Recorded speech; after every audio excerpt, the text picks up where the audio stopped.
안녕하십니까. 저는 모건대학에 근무하는 최혜진 교수입니다. 오늘은 여러분과 함께 무형문화와 대전 무형문화재의 이해라는 제목으로 같이 공부해 보도록 하겠습니다. 오늘 배우실 차례는 대전의 역사와 유래, 또 무형문화와 또 무형문화재, 대전의 무형문화재 종목들에 대해서 알아보실 거고요. 각 종목별로 상세한 내용을 함께 보도록 하겠습니다. 마지막으로는 우리 무형유산의 가치와 미래에 대해서 알아보고 마지막으로 정리를 하도록 하겠습니다.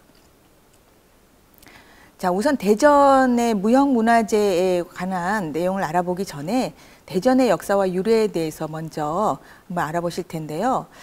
대전이 1905년도에 경부선 철도가 개통된 이래로 새로 발달된 신생 도시라고 대체로 알고 있지만 사실 대전은 충남 지역의 일부로 굉장히 오래전부터 사람이 살던 아주 비옥한 토지와 환경을 갖고 있던 곳이었습니다. 둔산동 일대에 선사 유적지가 있는 것만 보아도 과거에 얼마나 이 지역의 사람들이 살기 좋았던 터전인가 하는 것을 알 수 있지요. 이렇게 구석기 시대부터 조선시대까지 대전이라고 하는 지명은 없었지만 이 지역에서 사람들이 많이 살았다고 하는 걸 알 수 있고요. 1900년대 이후가 되어서 충남 지역의 진잠이나 회덕군을 포함하면서 대전군이라고 하는 지명이 생기게 되는데요. 결정적으로 대전이 발전된 계기는 1905년에 경부선 대전역이 개통했기 때문이죠. 이후로 1932년쯤에 충청남도 도청이 공주에서 대전으로 이전하면서 교통의 중심지뿐만 아니라 각종 문화와 행정의 중심지로 대전이 급부상하게 됩니다. 그래서 대전은 일제강점기 이후로 신도시의 역할을 하고 또 충남 지역의 여러 역사와 문화를 흡수하면서 많은 사람들이 몰리게 되는데요. 그러면서 대전의 예술도 점차 발전해 왔다고 할 수 있겠습니다. 40년대 이후로 이제 건축도 근대 건축이 많이 생기고 79년도에 대전역 역사도 새로 건축이 되게 되죠. 그리고 80년도에는 이제 원도심이 활성화되고 90년대에는 엑스포를 겪으면서 대전이 세계적으로 또 주목받는 도시가 되기도 했습니다. 2000년대 이후로는 이제 과학문화 도시로 대전이 자리매김하고 있습니다. 그리고 이렇게 대전이 문화예술이자 과학의 도시로 자리매김하게 된 이유는 아까 말씀드린 것처럼 교통이나 문화가 발전했기 때문인데요. 그 중에서도 이제 국토의 중심지 역할을 하다 보니 많은 능력 있는 인재들이 대전에서 활동하고 또 이곳을 통해서 배출되는 그런 허브 역할을 하는 그런 도시가 되었다고 볼 수 있습니다. 그럼 이런 대전의 역사와 유래를 볼 때 무형문화재는 어떤 것들이 존재할까 이렇게 생각하실 수 있어요. 근데 무형문화재는 잘 알다시피 형태가 없는 문화유산을 얘기합니다. 이 형태가 없는 문화유산이기 때문에 사람에게서 사람으로 전승될 수밖에 없는데요. 대전 지역의 역사와 유래가 우리가 생각했던 것보다 굉장히 길다는 것을 아까 말씀드렸어요. 그래서 이런 무형문화의 형태도 다양한 형태로 지금 대전 지역에서 많은 무형문화가 전승이 되고 있습니다. 그중에 우리가 무형문화재라고 했을 때는 몇 가지 분야로 나눌 수가 있는데요. 공연예술 분야가 있고 또 기술 분야가 있습니다. 또 민간 지식이라든지 전통 지식 같은 지식의 형태로 무형문화가 있고요. 또 구전 전통 및 표현, 그러니까 뭐 구비 전승이라든지 설화라든지 이런 것들이 또 무형문화에 속합니다. 전통 생활 관습으로는 풍속이나 의식주 생활, 기타 민간 신앙 같은 것들이 포함되는데 의례 의식 안에 일생의례, 종교의례, 또 민간 신앙의례 이런 것들이 본격적으로 포함이 되어 있습니다. 마지막으로는 전통 놀이나 무예 분과가 있는데요. 이 전통 놀이는 얼마 전에 저희들이 국가무형문화재로 윷놀이 같은 것 지정이 되었죠. 이런 놀이나 또 무예, 또 기예, 축제 이런 것들이 함께 포함이 된다고 할 수 있습니다. 그래서 우리가 무형문화재 이렇게 얘기하면 굉장히 많은 종류의 다양한 모습들이 무형문화로 존재하고 있구나, 이렇게 이해를 하시면 되겠습니다. 그중에 이제 대전 무형문화재를 보기 앞서 우리나라에서 지정되어 있는 인류무형유산에는 어떤 것들이 있나 좀 먼저 한번 살펴보려고 합니다. 유네스코에서는 각 세계의 모든 인류가 함께 가치 있는 유산을 지켜야 한다라는 그 목표로 각국의 인류 무형문화 유산을 지정하기 시작했는데요. 그래서 우리나라는 인류 유산 및 걸작 부분에 애초에는 종묘제례 및 종묘제례학과 판소리가 지정이 됐었습니다. 그래서 유네스코의 등재를 시작하게 됐는데요. 한국의 인류 무형 문화유산으로 지금 지정이 된 것들이 점차 늘어나고 있죠.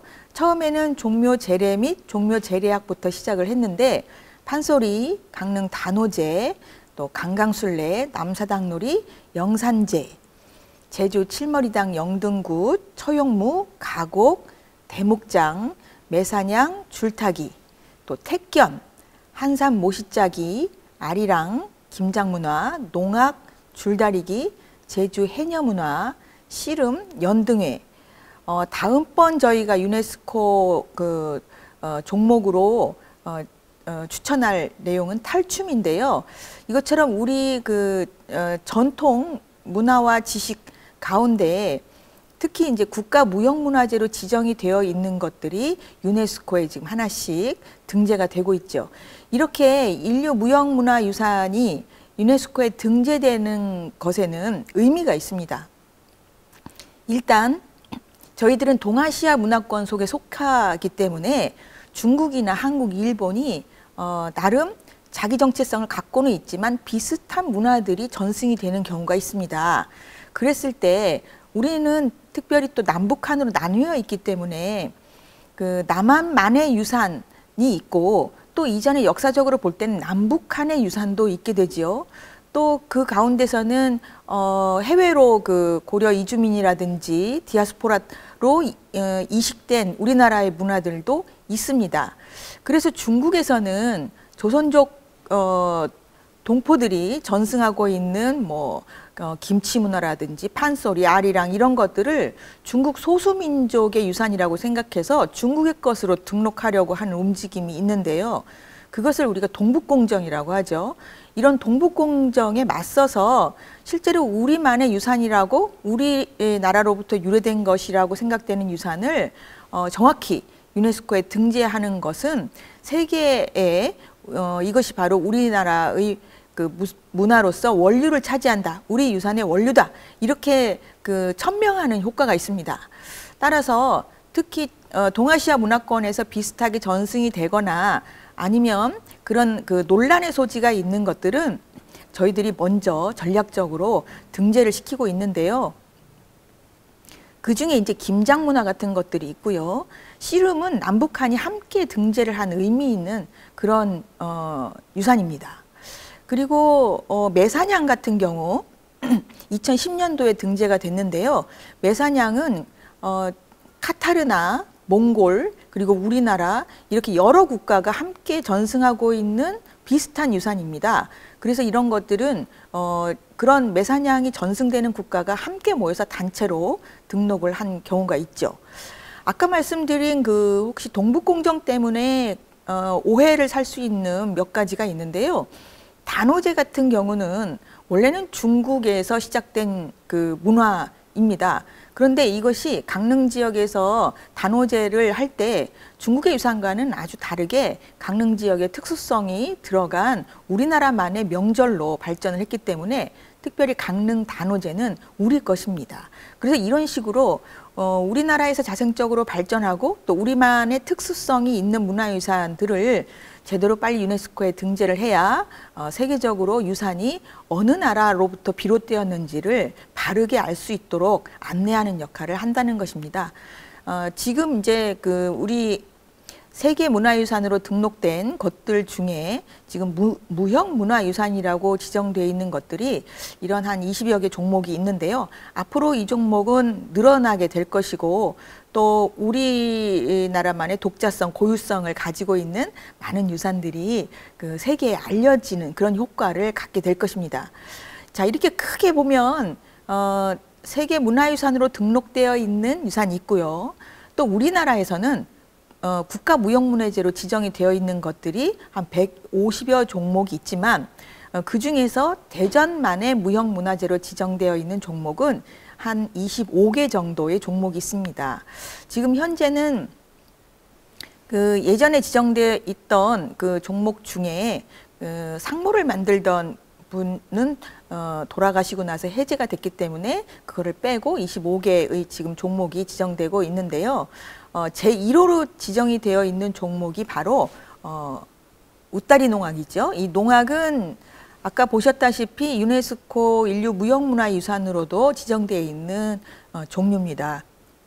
이 농악은 각 지역마다 굉장히 발전을 하고 그 음악적 특색도 다른데 경기 충청 지역에서 발달된 그 농악 종류를 우리가 웃다리 농악이라고 합니다. 그리고 이후부터 이제 안중구, 산신제, 마을 탑제, 조각장, 소목장, 매사냥, 송순주, 국화주, 각색편, 단청장, 또 악기장, 들말 두렛소리, 가곡, 승무, 또 초고장, 판소리 고법, 악기장, 무수동 산신제, 살풀이춤, 입춤, 판소리 춘향가, 대전 향채 줄풍류, 목기장, 그리고 마지막으로 2022년도에 지정이 된 대목장을 끝으로 25개의 종목이 지금 지정이 되어 있고요. 전승이 잘 되고 있습니다. 이 25개 종목은 대전에서 오래 사시면서 대전 지역에 그 전승을 하고 계시거나 아니면 대전에서 자생적으로 만들어져서 전승이 되고 있는 그런 우리 전통 문화인데요. 이 중에 이제 예능 종목이 절반쯤 되고 기능 종목이 절반쯤 된다 이렇게 생각하시면 되겠습니다. 보시다시피 대전의 무형문화재는 굉장히 다양한 종목이 있어요.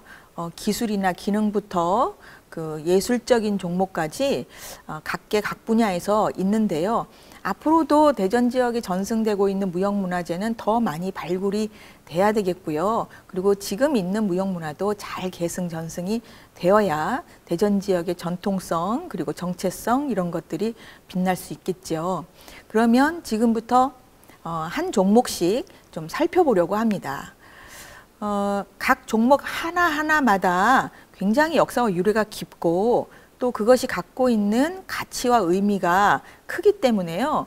어떤 종목을 우리가 되살리고 또 대전의 시민으로 혹은 대전에서 교육을 받는 학생들에게 이러한 문화유산을 알려주는 것은 굉장히 우리 자긍심을 높여주는 길이라고 생각합니다. 그래서 예능 종목 같은 예술 종목도 있지만 앞으로 또 배우고 전수해야 될 많은 기술적인 그런 공예라든지 건축이라든지 이런 다양한 기술 종목도 있기 때문에 혹시라도 이런 종목을 잘 전승하는 후세대를 양성하는 차원에서도 우리 무형유산을 잘 알고 지키는 것이 중요하다고 할 수 있죠. 그 중에 이제 1호로 지정이 된 이 웃다리 농악은 원래 충남 무형문화재였습니다. 충남 무형문화재 중에 속해 있다가 대전이 그 대전시로 승격되면서 회덕군에 있던 이 웃다리 농악의 그 지역이 대전시에 편입이 되게 된 거죠. 그래서 충남 무형문화재에서 대전시 무형문화재로 이관이 된 것입니다. 그러다 보니까 이제 1호로 일단 지정이 되어서 웃다리 농악이 지금도 전승이 되고 있는데요. 이 농악은 아까 말씀드린 것처럼 예전에 우리가 농사를 지어서 농사 공동체로 함께 사람들이 살 때 농악을 통해서 힘을 얻기도 하고 또 여유를 즐기기도 하고 하면서 음악을 발전시켰죠. 이 농악 안에는 꽹과리나 징, 장고, 북 같은 타악기를 위주로 중심이 되어 있는데요. 예전에는 이게 농사 때만이 아니라 그 그 전쟁 때도 쓰이고요. 또 행진할 때도 쓰이고, 그래서 우리나라의 농악은 어떻게 보면은 그 우리나라 음악의 근간을 이룬다, 이렇게도 볼 수 있습니다. 모든 행사 때마다 앞서가는 게 바로 이 농악대죠. 이 농악은 풍물이라고도 하고 굿이라고도 하고요. 매구를 친다, 뭐 이렇게도 얘기하고 다양한 용어가 있었습니다만, 저희가 유네스코에 이 종목을 등재할 때 농악이라는 이름으로 대표성을 가지도록 이렇게 등재를 했습니다. 그래서 지금은 농악이라는 보편 명사로 쓰이고 있는데, 이 경기 충청 지역에 전승되는 농악을 되게 웃다리 농악 이렇게 얘기합니다. 이 웃다리라고 하는 말의 유래는 그 청양 지역에서 그 송순갑이라고 한 초대 보유자 어르신이 일제시대 때 그 농악대를 데리고 활동을 했는데, 일제 순사들이 이 농악을 하지 못하도록 했을 뿐만 아니라, 당시에 이제 꽹과리라든가 뭐 징이라든가 하는 이 노시나 쇠 같은 것들을 차출해 갔기 때문에 굉장히 그 농악을 유지하기가 어려웠다고 해요. 그래서 그 농악대들이 그 청양의 까치네 다리를 중심으로 위에 경기도 쪽으로 갈 사람, 또 호남 쪽으로 갈 사람, 이렇게 해서 그 농악대들이 그 나뉘어서 서로 뿔뿔이 흩어지게 됐다는 그 슬픈 또 사연이 있습니다.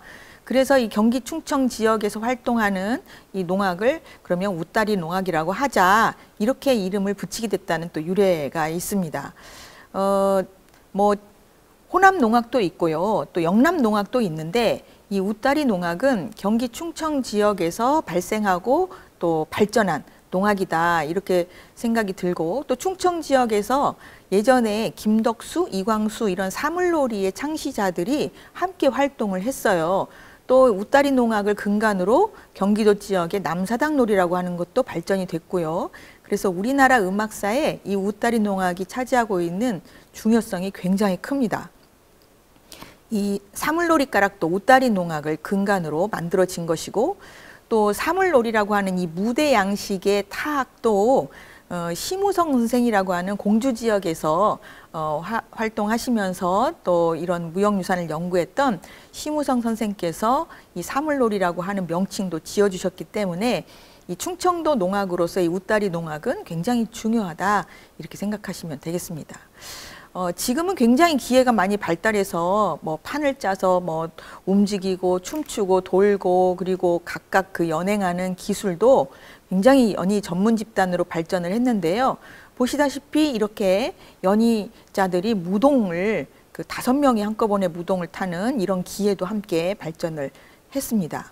자, 여기서 그러면 웃다리 농악과 관련된 영상 잠시 감상하고 가도록 하겠습니다.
다음은 제2호 대전 안중굿에 대해서 한번 알아보도록 하겠습니다.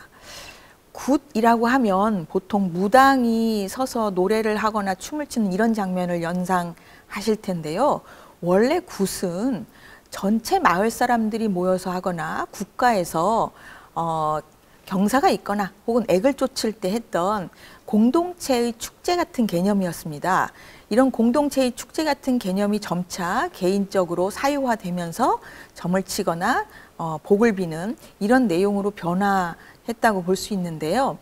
이 굿은 서서 하는 굿과 앉아서 하는 굿으로 나눌 수 있습니다.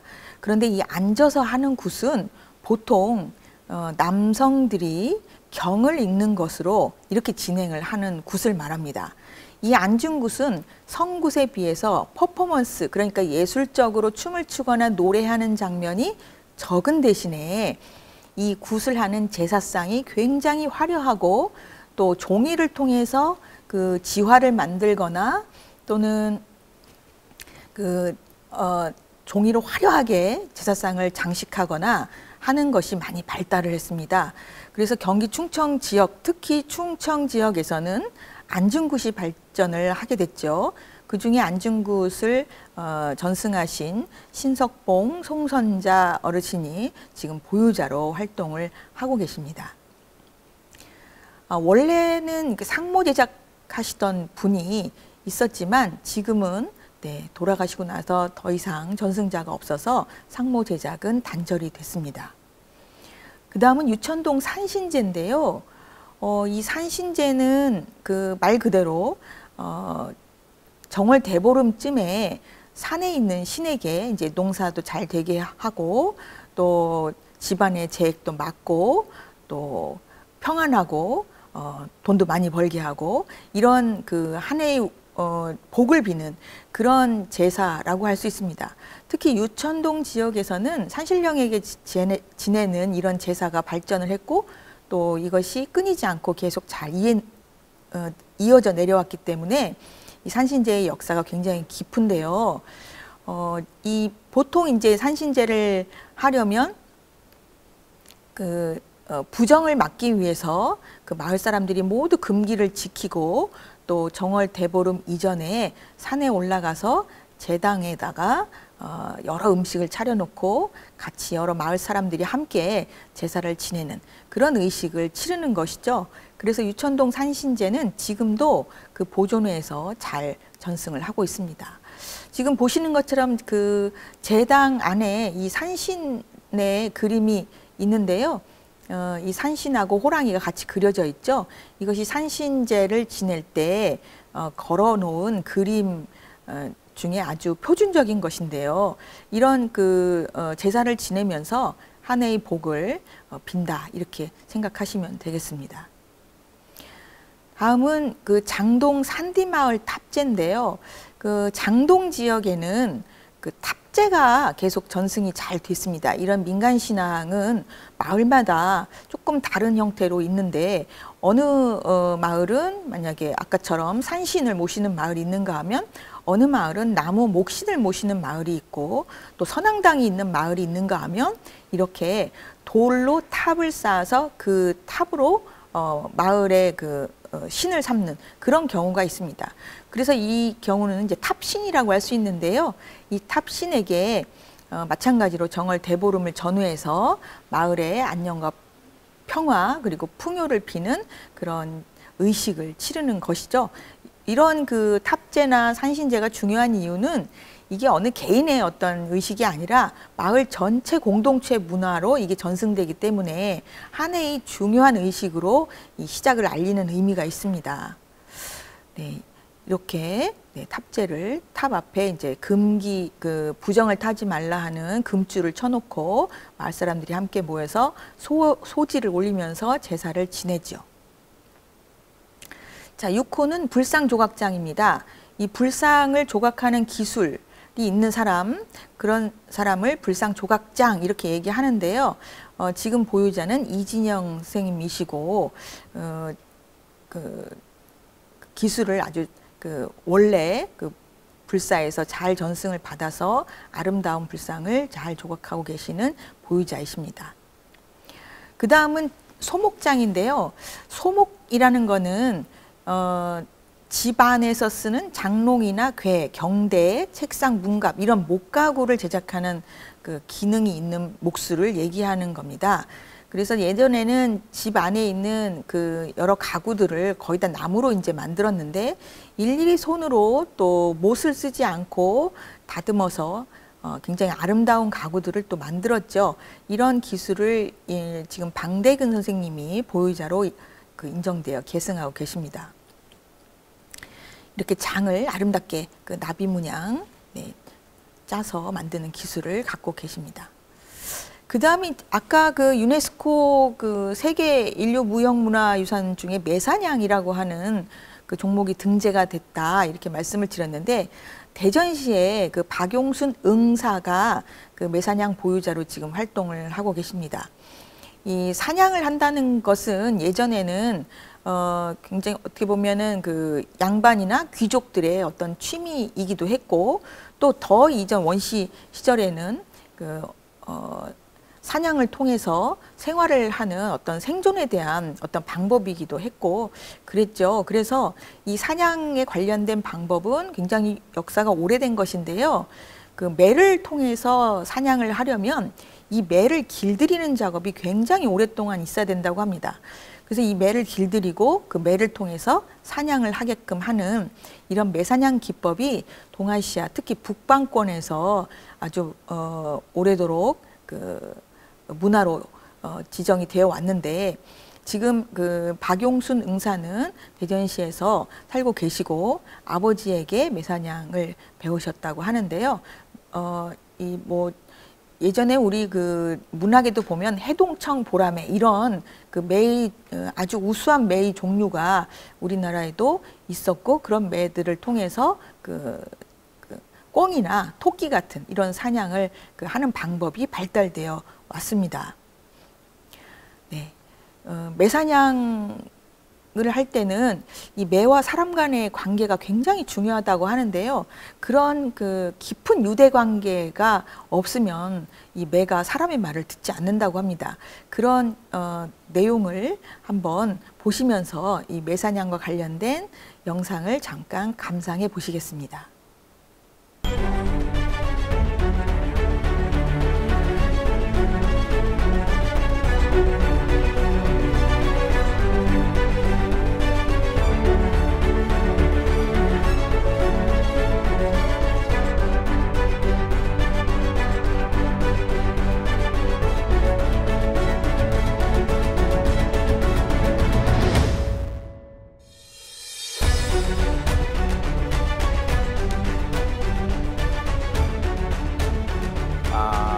매사냥은 고대부터 지금부터 한 4,000년 전에 중앙아시아에서 발원해가지고 우리나라로 왔습니다.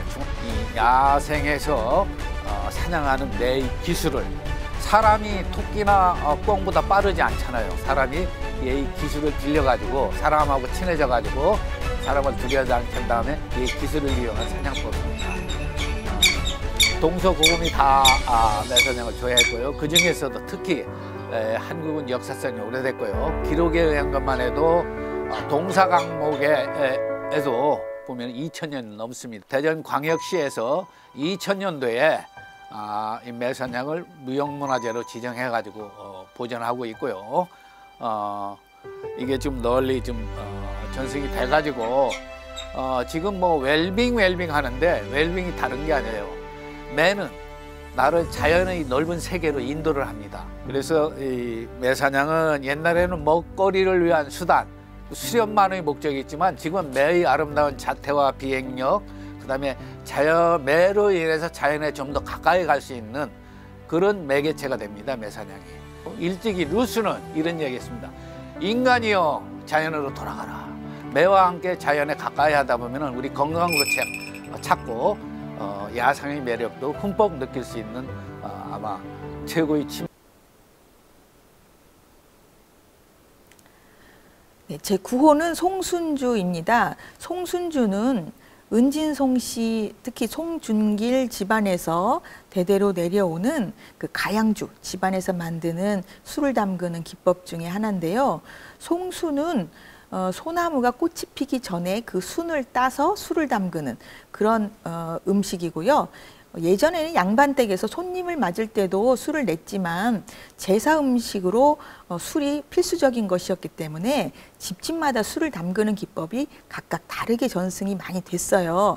근데 그 중에서도 이 송준길 가문에서 이어져 내려온 송순주가 아주 유명하고 지금도 그 방법이 잘 전승되고 있습니다. 또 다른 그 가양주는 국화주라고 할 수 있는데요. 이 국화주 역시 은진송 씨 가문에서 그 전승이 되고 있는 그런 그 가양주 중에 하나입니다. 이 김정순 여사는 얼마 전에 또 작고를 하셔서 지금은 국화주 보유자가 지금 지정이 다시 되지 않고 있는 상태입니다. 자, 시포는 떡인데요. 연안 이씨 각색편이라고 종목 이름이 되어 있고 이만희 여사가 보유자이십니다.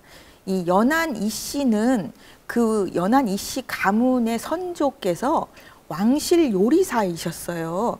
그래서 왕실에서 배운 여러 가지 음식 기법을 집안에 전수를 했다고 합니다. 그 기법을 전수받은 이 이만희 여사가 대전 지역으로 시집을 오면서 대전에 거주하면서 이 떡이나 이바지 음식이나 각종 간식 이런 것들을 이제 만들어서 전수하기 시작한 것이죠. 그 중에 이 백편이라고 하는 흰 백설기에다가 예쁘게 그 고명을 얹어서 꾸미는 방법 이런 것들이 좀 독특하다고 할 수 있는데요. 이런 궁중에서 먹었던 음식을 집안에서 전수하고 또 양반가에서 함께 이어져 내려오면서 차를 마시고 함께 떡을 즐기는 이런 문화가 함께 전승이 되었습니다. 자, 11호는 단청장입니다. 뭐 절에 가보시면 우리나라는 단청 채색이 굉장히 아름답게 잘 되어 있죠. 이 단청 채색은 아무나 할 수 있는 것이 아니고요. 그 채색 기법 또 그 원료를 만들고 섞는 그런 방법을 정확히 잘 전수받은 단청장을 통해서 이어져 내려오는데 그중에 이정원 선생님은 우리나라 단청장 중에서도 아주 월등한 실력을 갖고 있는 그런 분이라고 할 수 있습니다. 자, 12호는 악기장입니다. 악기장 중에서도 북을 만드는 방법을 전승하시는 김관식 보유자가 계신데요.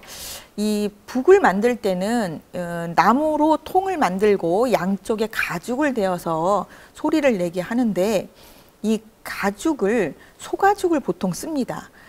그런데 이 북을 만드는 사람이 그냥 북통하고 가죽을 씌워서 못만 박는 것이 아니고 가죽을 그 선별하는 작업부터 그 가죽을 그 털을 뽑고 또 가공을 해서 북으로서의 역할을 할 수 있도록 가죽을 만드는 그 재련 기술이 굉장히 그 힘들고 또 독특한 작업입니다. 그래서 그런 그 가죽을 다루는 방법도 잘 알고 계시고 또 북의 북과 또 나무의 성질을 잘 파악해서 여러 악기를 특히 타악계통의 악기를 많이 만들고 계신데요.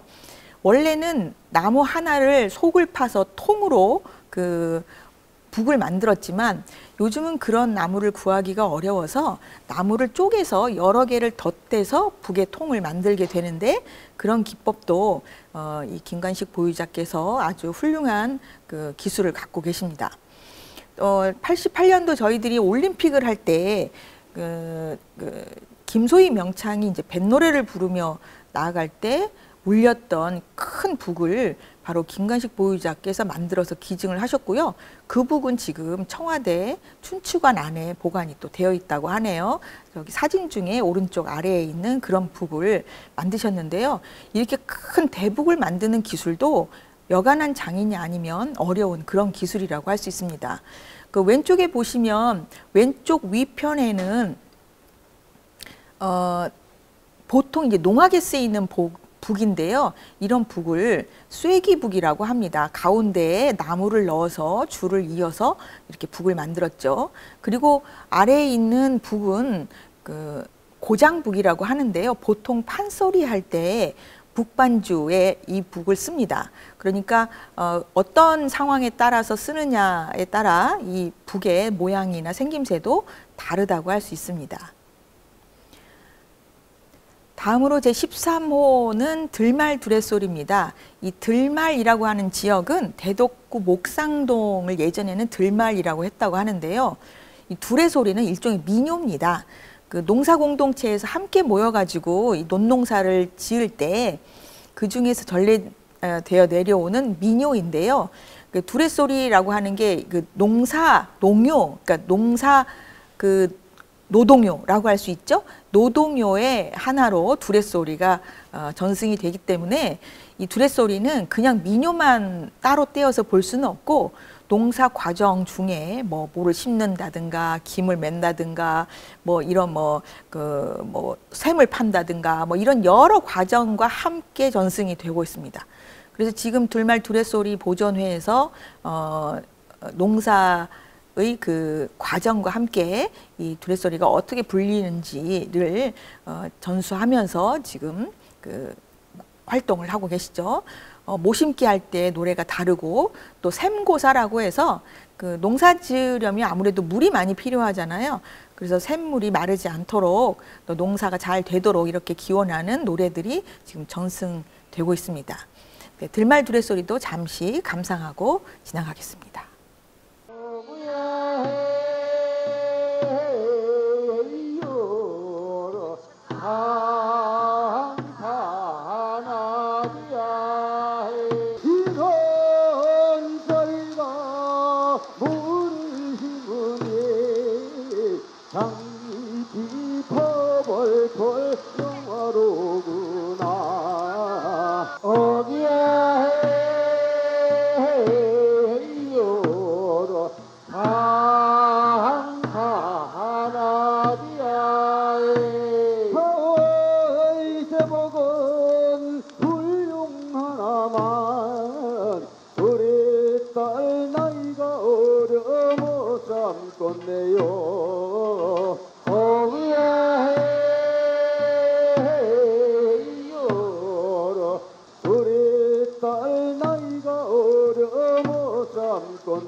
네, 다음은 14호 여창가곡입니다. 가곡이라고 하면 우리가 보통 서양의 가곡을 생각하는데요. 원래 우리나라 전통 성악곡을 가곡이라고 불렀습니다. 이 가곡은 남창이 있고 또 여창이 있는데요. 남창가곡과 여창가곡이 현재 46개 정도의 곡목이 전해져 내려오고 있어요. 그 중에 이제 여창가곡을 보유하고 계신 한자희 선생이 대전에서 활동을 하고 계십니다. 그 학교 때 시조 배우셨을 텐데요.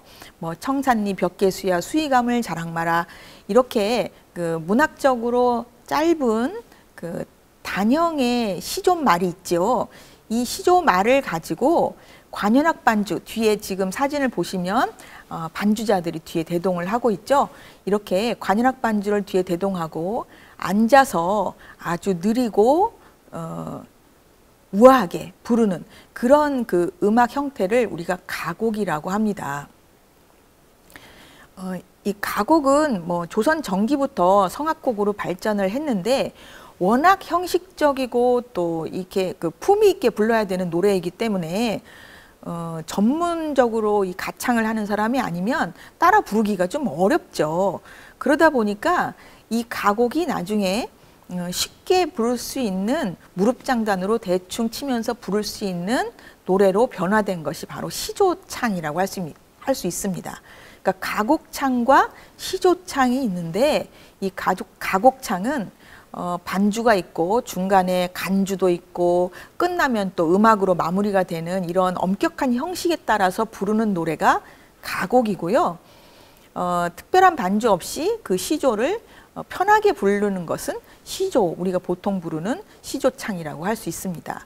그래서 이 가곡창은 굉장히 숙련된 가창자가 불러야 되는 오랫동안의 연습이 필요한 그런 분야라고 할 수 있는데, 이 한자희 선생님은 여러 선생님들한테 배웠지만 특히 국가무형문화재로 일제 강점기 이후부터 이렇게 쭉 오래 활동을 한 우리 가곡계의 대모이신 김월하 선생에게 이 가곡을 배워서 지금 대전 지역에서 전승을 잘 하고 계십니다.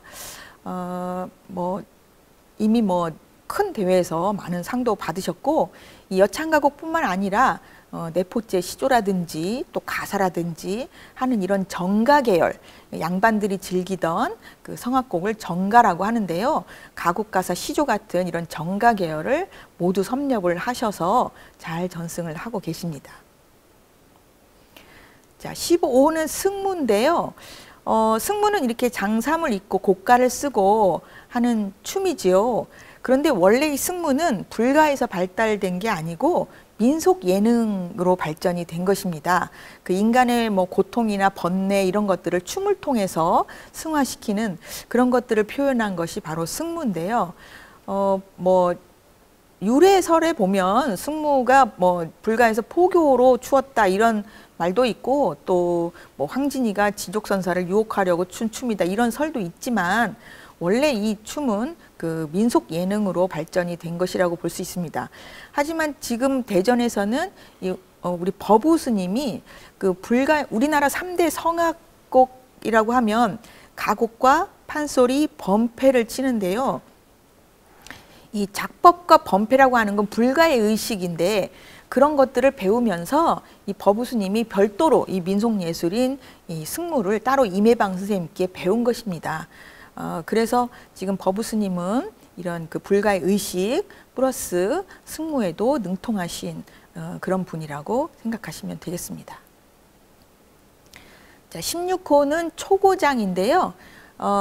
이제 농사가 끝나면 그 많은 짚을 가지고 우리나라 사람들은 여러 가지 이제 공예도 했고, 또 이 짚은 굉장히 신성하고 또 깨끗하다고 생각했기 때문에 출산에도 쓰였지만 이걸 갖고 각종 가방이라든지 그릇이라든지 공예품도 많이 만들어졌습니다.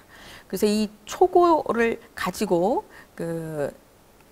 공예품을 만드는 것을 우리가 초고 공예라고 하고, 이런 기능을 갖고 계신 그 분을 초고장이라고 합니다. 네. 우리가 옛날에는 멍석자리도 많이 만들었고, 가방 같은 거 이런 것들 다 이 짚으로 만들어서 썼죠. 자, 17호는 판소리 고법입니다. 고법은 북을 반주하는 어떤 고도의 기술을 갖고 계신 분을 얘기하는데, 이 고법을 보유하고 계신 분이 박근영 보유자이시고요. 이 박근영의 선친께서는 대전에서 활동을 하면서 대전북이라고 그 명칭을 만들 만큼 대전 지역을 중심으로 활동하셨고, 이제 그 아드님인 박근영 선생이 이어가고 있습니다. 18호는 악기장 중에, 아까는 악기장 중에 북매오기가 있었는데요. 이번에는 가야금을 만드시는 분이 계세요. 표태 선생님께서는 전통 수제 기법으로 가야금을 만들어서 지금 연주자들에게 그 가야금을 잘 공급하고 계시는 그런 악기장이십니다. 가야금은 워낙 역사가 오래됐죠. 그 명주줄을 튀기면서 아름다운 소리를 내는 그런 악기인데, 일일이 그 손으로 굉장히 그 많은 공정을 거쳐서 그 가야금이 태어나는데요. 이런 거를 표태 선생님께서 잘 이어받아서 지금 하고 계십니다. 자, 19호는 무수동 산신제인데요. 아까 유천동의 산신제가 전승이 오래도록 잘 되고 있다 이렇게 말씀을 드렸는데, 무수동에서도 이 산신제가 유천동과는 다른 형식으로 잘 전승이 되고 있습니다. 이 무수동은 양반가들이 살고 있었던, 특히 안동건 씨가 많이 살았던 그런 지역이라고 합니다. 그래서 안동건 씨의 그 집성촌 안에서 이 산신제가 발달했기 때문에 굉장히 그 민속적인 거라기보다는 양반가의 양식으로 산신제가 진행되는 그런 특색이 있습니다. 자, 자, 20호는 살풀이인데 이 살풀이가 우리나라의 전통적인 춤이죠. 그런데 김금화 선생님, 김난 선생님으로 더 유명하신데, 김난 선생님이 받으신 이 살풀이는 애초에 김숙자 선생님께서 대전 지역에서 활동하면서 이 김난 선생님에게 살풀이를 이제 춤을 전수하셨는데요. 이 김숙자라고 하는 분은 국가무형문화재로 활동을 했던 분입니다. 그런데 그 선생님인 김숙자 선생님의 선친과 조부 되시는 분들은 다 공주 지역이나 또는 안성 지역이나 이런 경기 충청 지역에서 활동을 하셨던 중고제라고 하는 유파의 가문이라고 할 수 있는데, 이 김난 선생님은 그 중에서도 살풀이로 보유자가 되셨다고 할 수 있습니다. 살풀이는 말 그대로 살을 푼다, 나쁜 액을 푼다, 이런 의미로 이렇게 수건을 가지고 추는 춤을 말합니다. 김난 선생님의 살풀이가 워낙 유래가 오래된, 저 위로 올라가면 김석창이라고 하는 그 판소리 가문으로부터 유래가 된 유서 깊은 그런 춤이라고 할 수 있는데요. 김난 선생님이 대전 지역에서 무용연구소를 하시면서 제자들을 많이 기르시고 또 살풀이 춤도 전승을 하고 계시죠. 잠깐 김난 선생님의 살풀이 춤을 감상하고 지나가도록 하겠습니다.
네, 21호는 입춤으로 보유자 최윤희 선생님이 활동하고 계십니다.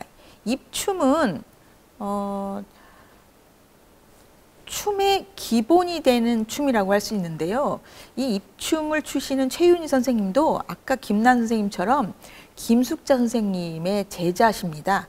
그래서 김숙자류의 춤이 20호 살풀이와 21호 입춤에 잘 남아있다, 이렇게 이해하시면 되겠습니다.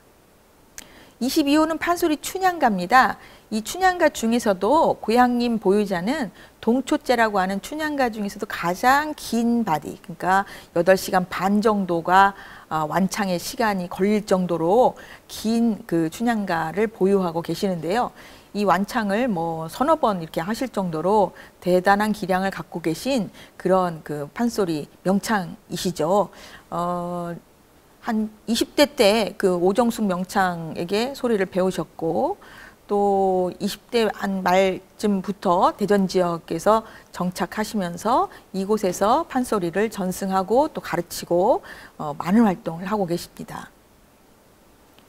네, 판소리와 아까 그 판소리 고법 17호로 지정되신 박근영 선생님이 계신데 함께 합을 맞추면서 소리를 하는 내용을 잠깐 감상하고 지나가도록 하겠습니다. 그때요 도련님이 여보 장모 두 말 마소 내 춘향 다려 감세 좋은 수가 있네. 내일 냉 앞에 신주여가 올라갈 터이니 신주는 모셔내어 내 소매 속에 넣고 여 속에 춘향을 안쳐가게 되면 남들이 보기에 여 속에 신주준 줄 알지 설마 춘향 둔 줄이 알겠는가. 그 밖에는 도리가 없네. 춘향이가 이 말을 듣더니만은 아이고 어머니 양반의 체면도요 오직 답답하고 징민망어요. 저런 말씀을 거시고서 어머니는 오지 말고 안방으로 들어가시오. 토련짐 대이런 부두 뿔 가신다니 밤새도록 말이나 하고 울음이나 실컷 울고 내일 이별할라요. 춘향아 뭐 기가 막혀. 왔다 그년 뱃속 무섭게 유어다. 네 맘대로 보내고 말고요. 네 맘대로 보냐 못하지요. 못하지야 하시고 입맘대로는 못하지야. 전양번 가신 후로 네가 안당을 녹이려 하느냐 보내요도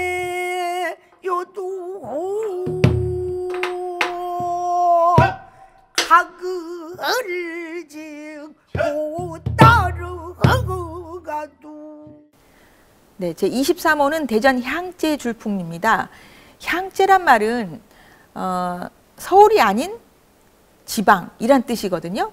그런데 그 서울에서 전승되는 줄풍류를 경제라고 하고 뭐 일이나 구례, 뭐 대전, 뭐 익산 이런 지역에서 전승되는 줄풍류를 향제라고 합니다. 그런데 대전 지역에서 전승되는 이 줄풍류는 현악기가 중심이 되어 그 연주되는 그런 곡인데요.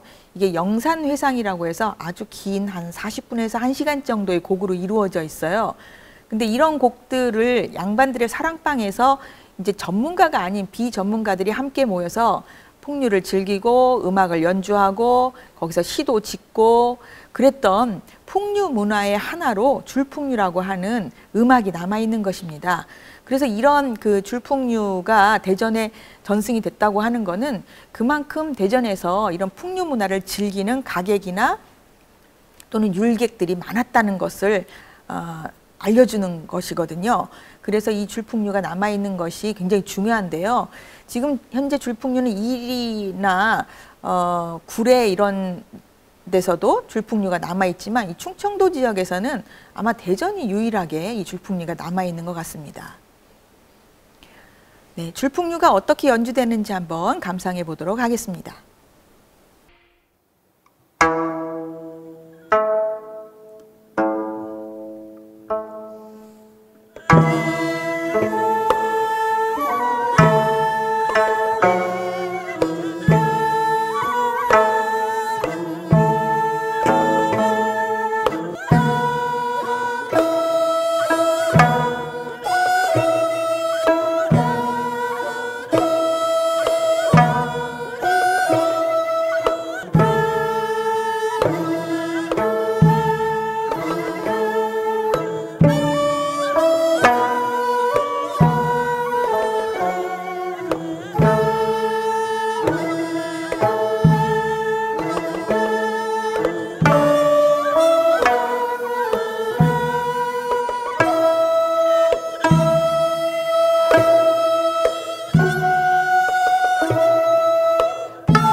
자, 24호는 목기장입니다. 목기장은 아까는 그 소목장이라고 해서 가구를 만드시는 분이 그 무형문화재로 지정이 돼 있으셨는데, 이 목기장은 그릇을 만드는 기능을 가진 분이다, 이렇게 생각을 하시면 되겠습니다. 특히 우리는 이제 그 보통 이렇게 막 먹는 그런 그릇보다는 제기를 생산해내는데 굉장히 공을 많이 들였죠.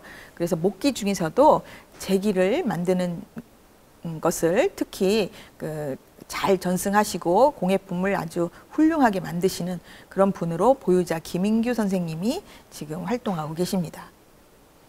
자, 마지막으로 2022년에 지정이 된 대목장 홍경선 선생님은, 대목장이라고 하는 거는 집을 짓는 사람을 얘기해요. 그러니까 집을 짓는 건축가로서의 역할을 하는 그 보유자이신데요.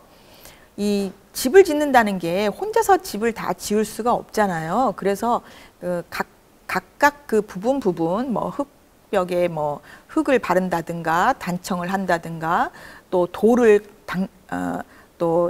잘 만든다든가, 이런 많은 그 사람들과 아주 협조를 해야 그 집이, 훌륭한 집이 지어질 수가 있죠. 그리고 예전 우리나라의 집은 모두 짜맞춤으로 못을 쓰지 않고 집을 조립해서 지었기 때문에 굉장히 정교한 기술이 요구됐습니다. 그래서 이런 대목장이 대전 지역에서 또 이렇게 계시다는 것만 해도 저희는 너무 자랑스러운 그런 보유자라고 할 수 있습니다. 자, 이렇게 25호까지 대목장 마지막으로 보셨는데요. 대전 무형문화재로 지금 지정되어 있는 종목이 25개 종목이 있는데, 이런 종목들은 대전 지역의 역사와 유래 그리고 전통 문화유산을 보여주기 때문에 대전 지역의 정체성과 자긍심을 담고 있습니다.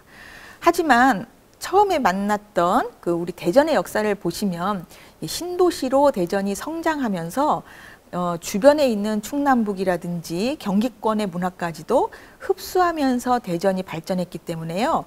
이 대전의 무형문화재는 전국 각지의 공통성도 있지만 대전만의 특별한 고유성도 함께 존재하고 있다고 할 수 있습니다. 지금 무형문화를 재창조하고 또 경쟁력 있는 세계 문화유산으로 기르는데 많은 사람들이 애를 쓰고 있거든요. 이것이 곧 우리 문화의 세계화이기도 한데요. 그 세계화의 첫 시작은 바로 우리의 무형유산으로부터 비롯되면 더 의미가 있겠죠. 그래서 앞으로도 대전 지역의 무형유산을 많이 발굴해서 우리 대전 지역이 갖고 있는 가치와 의미를 드러내고 또 우리 유산을 소중히 여기는 그런 인식이 더 필요할 것 같습니다. 이런 의식들이 자라나는 우리 후세대들, 학생들에게 많이 알려지도록 노력했으면 좋겠습니다. 저는 오늘 이것으로 강의를 마치도록 하겠습니다. 감사합니다.